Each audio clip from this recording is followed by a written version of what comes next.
Breaking news tonight out of Kansas City. 2 juveniles are now in custody in connection to yesterday's mass shooting at the Chiefs Super Bowl parade.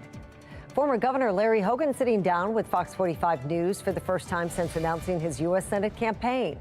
The changes he wants to see out of Washington. Thieves are now targeting keyless start vehicles, while one woman says repeated car thefts drove her out of the city.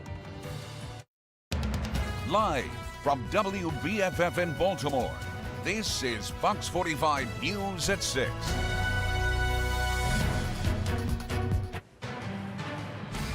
Well, Fox 45 News has breaking news out of Kansas City right now. Authorities say a dispute between several people led to yesterday's mass shooting at the Kansas City Chiefs Super Bowl celebration that just turned deadly.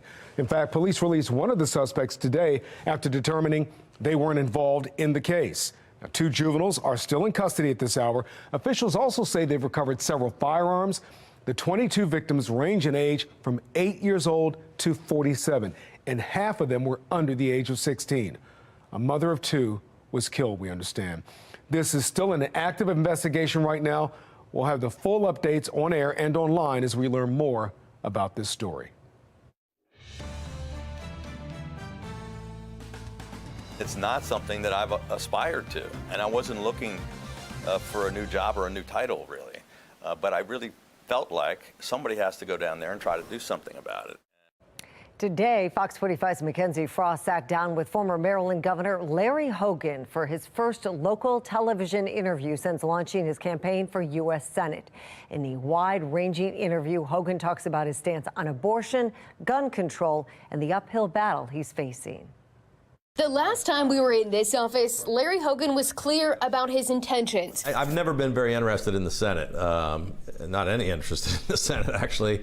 I'm not really cut out to be a legislator. Fast forward to now, he says he's in. So why would Marylanders vote for someone who doesn't really want the job in the first place? Well, I want to go fix the problem. I'm not somebody that's just looking for another rung up the ladder, and there's nobody that kind of represents, my traditional wing of the Republican Party, who's willing to work across the aisle with Democrats. Do you agree with the characterization that Mitch McConnell recruited you to run for Senate? Well, look, he's been trying to convince me to do that since Senator Van Hollen's position was up, I guess, years ago. Mm-hmm. But there was one conversation back then, and there was one conversation here. None of that really convinced me to run. It's a little bit of a mischaracterization. Yes, I had one conversation with him. It wasn't convincing. It really came down to me making a decision last week. I can't keep complaining about how bad things are if I'm not willing to try to be part of the solution. Abortion rights expected to be front and center in this race, especially since enshrining the right in Maryland's Constitution will be on the November ballot. On CNN Wednesday. I understand why this is such an important and emotional issue for women. Do you believe that abortion is an emotional issue, or is it a health care issue? Maybe that wasn't the best choice of words. What I was actually trying to say was this is really important to women, and I understand that. But here's my position. I'm not black or white. And a lot of people, look, I'm not a person that says we should outlaw abortion. I'm not one that says there should be no restrictions whatsoever. I think most people are somewhere in the middle on that issue. Is as divisive as it is, I'm not going to vote for a national abortion ban, but when things are too far in one direction, I'm going to say, hey, I disagree with that. Why did you withhold the $3.5 million for that? I didn't think it made sense. I was against it, and I vetoed the bill. Also a big topic in Washington, gun control. Hogan says he supports universal background checks. So you say you support universal background checks for weapons? Yes, always have. You vetoed a bill in Maryland that would require background checks for the sale of rifle and shotguns. Well, look, I was while that was happening, pushing for tougher sentences for gun crimes. The legislature passed a bill about hunting rifles instead of addressing the illegal handguns that everybody's being shot with in the city of Baltimore. And it was cynical. It had nothing to do with gun control. And I don't know that anyone has ever been shot in Baltimore City with a hunting rifle. But they wouldn't fix the real problem, and they were just trying to throw up an issue. The campaign now in full swing, and Hogan says he's up for the challenge. I'm not taking anything for granted. I don't expect any coronation, not for the Democrats. I mean, I think they thought this race was over in May. we're going to give them the toughest fight of their life. When it comes to the NRSC, did they try and convince you to run to get the Democrats to spend money in a state that they otherwise wouldn't have? This is a big risk. I'm pushing in all my political capital for a race that, seemingly impossible, that most people don't think, in the middle of a crazy election. It had nothing to do with any other state. It was just my gut feeling that I needed to step up and try to do something. In Annapolis, Mackenzie Frost, Fox 45 News. Baltimore City's ongoing car theft crisis is facing a growing high-tech threat. Fox 45's Rebecca Pryor explains how it works and what you can do to keep your car safe. Yeah, your key fob might be convenient, but it turns out it's also putting you at risk if you're not keeping it in a safe place. The convenience of key fobs makes unlocking and starting your car fast and easy. But unfortunately, in the hands of thieves, the technology is also being used to quickly and quietly steal cars. He went to his car and it wasn't there. So he was like, this is confusing. I don't think it got towed. Last October, Kelly Seibel says her husband's bright blue Corvette suddenly missing from their Canton Street. With no broken glass or signs of a break-in in sight, it wasn't until a neighbor shared this surveillance video They just drove off in the car. that the Seibels realized what had happened. When the police came, they said that there's no way that there was like a forced entry into the car and that they believed that the key fob was cloned like from our house. It's called car hacking. Tech-savvy thieves simply steal the signal your key fob transmits, cloning your keys for a pair of their own. And as the Seibels learned, I thought they had to be right next to your house, but honestly, it doesn't. It can be like down the street. it can occur when you least expect it. When we use our keyless, entry and keyless start fob for our vehicle, we throw it in our purse, we throw it when we walk in the house, we throw it on an entry table.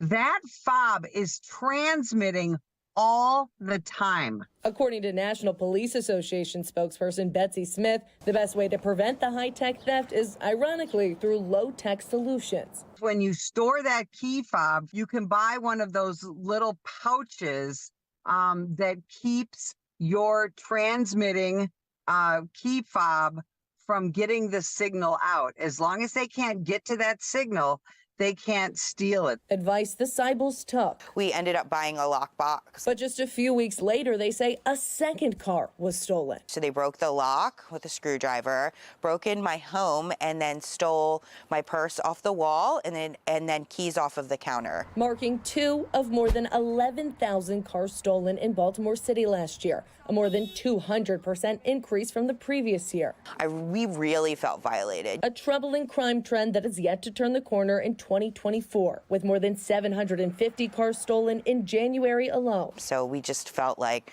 we just weren't safe anymore. And like monetarily, we couldn't afford to keep having these losses. Concerns that have since driven the Seibels out of Baltimore and into a new home in Howard County. We just, at night, we just couldn't sleep well anymore.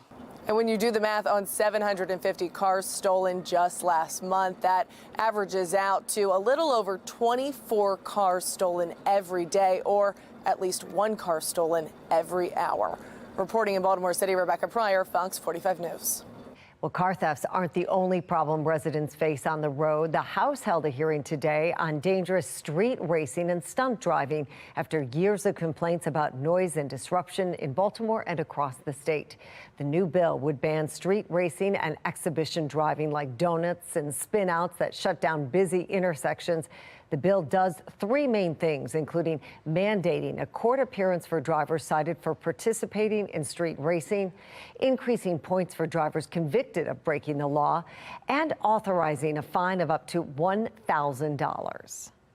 Once the new law comes into effect with the stiffer penalties, that you just can't pay your fine and go about your life, that you're going to have to come before a judge. And I imagine judges live in the communities like we all do. They're displeased with this as well. We're hopeful that that really dissuades this within the state of Maryland. Supporters say the measure would preserve safety and welfare for drivers and pedestrians. Keith Daniels will have a full report on the hearing coming up on Fox 45 News tonight at 10. Hate to say it, but another round of winter weather is on the way. Chief Meteorologist Gerard Jabali tracking our next weather maker. What can we expect and when, right? When? That's the big ticket, too. This one's not going to be one that I think we have to cancel school over. That's because it's happening on a Friday night into a Saturday morning. But this one's going to be a weather maker. First off, this is what we have on the radar right now. Not much, just some light shower activity that's coming through the area, and we'll be seeing that throughout your evening. So I'm going to say a stray shower is possible as we move through the next few hours under mostly cloudy skies. That is not our big weather maker. This is our big weather maker, and that arrives again Friday night into Saturday morning. And here it is. It's actually going to be moving by pretty quickly, but in that time it will be dropping enough snow pretty widespread. So where are we talking about? Well, I'm moving it up from the yawn, from just a dusting. Now I think some minor shoveling is on the table here, but at least we're not going to be quite near the snow blower, or let's just all go to Florida category, but we're going to be seeing several inches on the ground likely by the time we get into Saturday. So we're going to talk about that a whole lot more, give you hour by hour timing of it as well coming up. A historic fight in the state of Georgia over whether a high-profile case against the former president can proceed. I'm Christine Frizzell with a look at what some call game-changing evidence. And you can now watch Fox 45 News for free anytime on Amazon Fire TV or Samsung TV Plus.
The White House has confirmed Russia is developing an anti-satellite capability. National Security Council spokesperson John Kirby emphasizes it is not an active capability that has been deployed. He calls Russia's pursuit of this troubling, but notes there is no immediate threat to anyone's safety. We are not talking about a weapon that can be used to attack human beings or cause physical destruction here on Earth. That said, we've been closely monitoring this Russian activity, and we will continue to take it very seriously. The White House says it has reached out to Russia directly about its concerns. It comes after the head of the House Intelligence Committee, Republican Mike Turner, sparked speculation yesterday when he urged the Biden administration to declassify the information.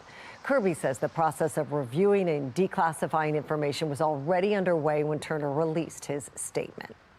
Well, should Fulton County District Attorney Fani Willis be disqualified from pursuing an election fraud case against former President Donald Trump?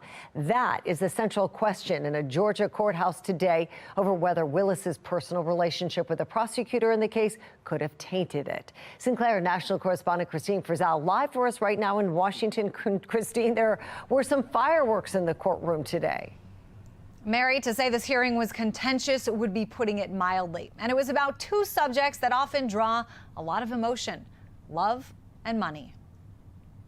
Fulton County District Attorney Fani Willis on the stand in a case that centers on the timing of her romantic relationship with attorney Nathan Wade. So you and Mr. Wade met in October 2019 at a conference?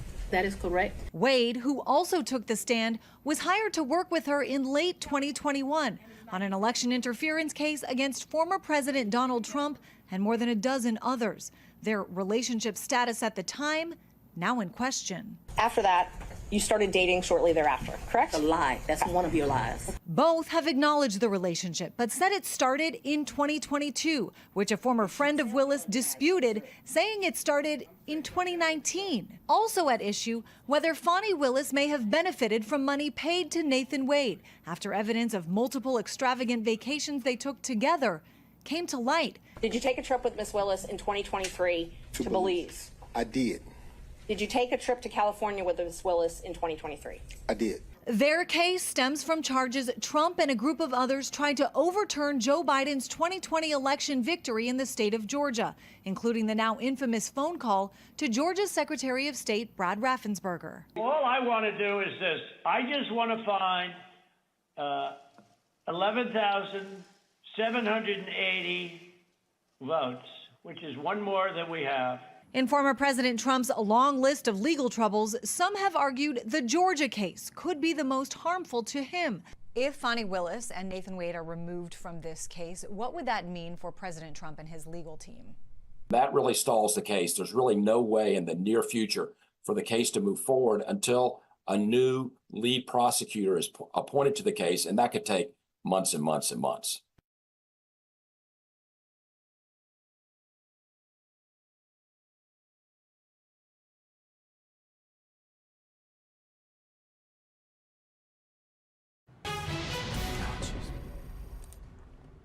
All right, good evening, everyone. Here's where we're sitting right now. As you notice, we are talking about snow, and here's where the snow scale is sitting right there with some minor shoveling possible. It was looking like it could be a little bit more than a dusting, but our headlines, again, still talking about the fact that that weather maker arrives tomorrow night. Widespread snow across the area, and some accumulations are likely here. So we're at 41 degrees right now. We do have one system that's grazing by us here. It's producing a little bit of light precipitation, pretty high terrain stuff, though. As it comes down over the mountains, it may just be a little more than just a little bit of a sprinkle. So you may get that in just the next couple of hours, a light shower or sprinkle moving through the area. However, we have some new weather alerts. We do have the winter weather advisories in place from 10 p.m. Friday to 10 a.m. Saturday right across the bay, but brand new winter storm watches are in place. That does include northern Baltimore County, does include Bel Air, and then, of course, back towards the west, mainly right there along the Pennsylvania border. But we could see more of these alerts coming out throughout the night and tomorrow. All right, so let's take you through this hour by hour. This system that's coming by now, again, just producing a few light sprinkles despite what that data has to say. I think it's a little overblown there. But we should start out Friday dry, and then we'll be pretty chilly until the mid-afternoon. We're still only in the 40s perhaps by the afternoon, and then clouds start thickening up ahead of the system. By 9-10 o'clock, you're going to start to see it moving in. Could begin as just a little bit of light rain and then changing over to snow as we move through the night. Definitely going to be a pretty snowy event for everyone across the entire area, but it's not going to accumulate to a ton of snow, but we all should see some amount of accumulation that I'm expecting here tonight. Oh, excuse me, Friday night. By Saturday morning, we're mostly done with this. This is 7 a.m. Maybe a stray light snow shower, but just about everyone will have seen all that they're going to get. And then as the day rolls on, the sun should come out, should actually help melt things away a little bit. So the second half of your Saturday is a lot better than the first half. But you may have to wake up in the morning, do a little bit of cleaning off of your car or a little bit of minor shoveling, because we're expecting anywhere from around a dusting to 3 inches of snowfall generally speaking across the area. Some places could see a bit more. I think areas to the south could just be a little bit less, dusting to around 2 inches of snow there. So here are the takeaways. Fast-moving system hits Friday night and is gone by Saturday morning. Widespread snowfall, though, between 1 to 3 inch accumulations is expected, and this time it's expected to actually accumulate on the roads. Since we have this system with colder temperatures on the ground, most of it will actually start to collect on the roads, especially the untreated ones.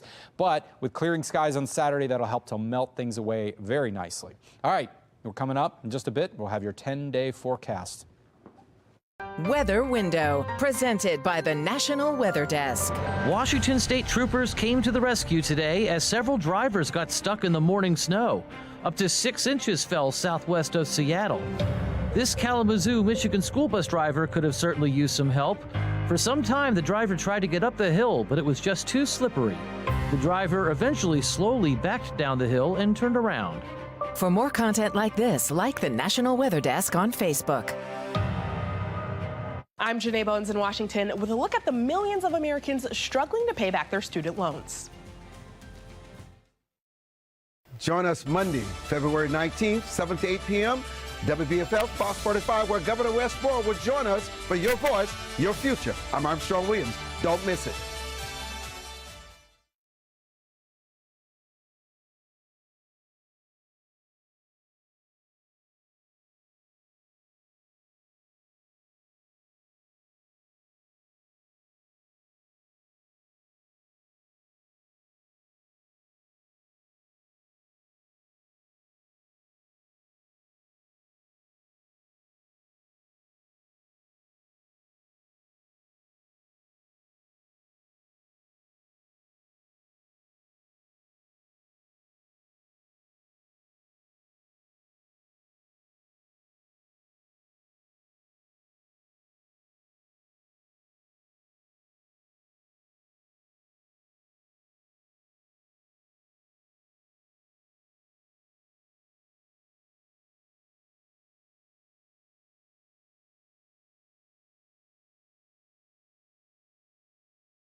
Millions of borrowers are struggling with paying down student loan debt while also covering their everyday needs.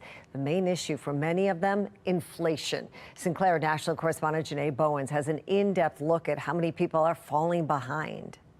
Ashley Phillips of Seattle is working hard to quickly pay down her student loans so she can buy a home. I am having to cut back on some of the fun expenses and things like going out to eat or traveling. She's got about $30,000 to still repay, but with higher prices for things like rent and food, it's a tighter pinch. It's going to be another over $100 to continue to stay in the same apartment and not have to move. And groceries are higher, even though I'm a big coupon clipper. Affordability, a big issue for many across the country. Nearly 9 million borrowers missed their first student loan payment after the COVID-19 pandemic pause. We are strapped for cash. Financial coach Dion Motley says despite the higher prices, there's more folks can do to try to get back on track with their student loan payments. Show compassion to yourself, put yourself on a budget and look at your own finances, or if you can't and you don't have the capacity to, outsource that second step to someone else who can actually do it for you. So I did recertify my income recently, and I was already overpaying to try to get the loans down more quickly, but now I have to pay more on top of that. Ashley is taking all of the right steps, but wiping her student loan debt, it's taking a little longer than she hoped for. It is a barrier to homeownership, especially in Washington and the Seattle area where the home prices are very, very high right now. Now, there's a little bit of a silver lining here for borrowers who struggle to make their payments on time. Until September, everyone is protected from delinquency, default, and mandatory collections. In Washington, Janae Bowens. All right, here's your exclusive 10-day forecast. Of course, we're all talking about what's happening for the weekend, so let's get that out of the way. First and foremost, 100% chance of snowfall Friday night, pretty late, and then ending sometime around daybreak on Saturday. And that's going to equate to around 1 to 3 inches of snowfall across the area. Some areas could see a bit more to the north, a bit less far to the south. But look how cold it gets on Saturday night. With all the snow on the ground, it has the ability to really chill down, so a frigid start to your Sunday morning. But our trend is looking much nicer going into next week. We'll be hitting 50 degrees before you know it by Tuesday, even hitting the upper 50s by Thursday. Another system may be coming our way as we head into late next week, too. Gerard, thank you. Well, finally tonight, the fashion world's version of the Super Bowl is just 3 months away.